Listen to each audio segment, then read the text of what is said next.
At dahil nga positive si Justin Brownlee sa banned substance na cannabis or marijuana sa isang testing na ginawa matapos ang finals ng Gilas Pilipinas at Jordan sa Asian Games.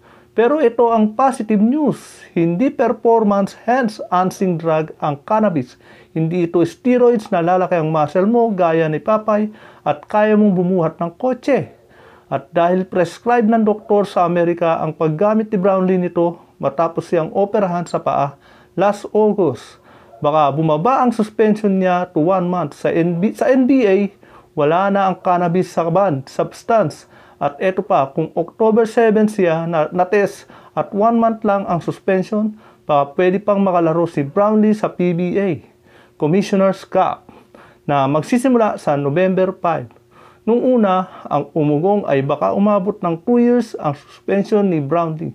At sa edad niya na 35, parang forced retirement ang 2 years suspension. Yan ang dahilan bakit hindi na binuksan ng Gilas ang sample B ni Brownlee. Sabi ni team manager Al Francis Dua, para saan pa? Parehong tao at parehong urine sample lang ang A and B. Isa pa, baka makasama pa sa sitwasyon na parang kina-question pa natin ang doping system ng Asian Games or Olympic Council of Asia.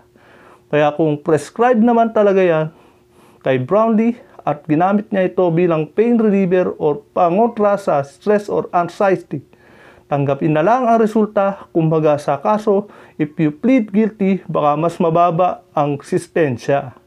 Kaya hanggang dito na lang po. At kung hindi pa nakapag-subscribe, please subscribe my channel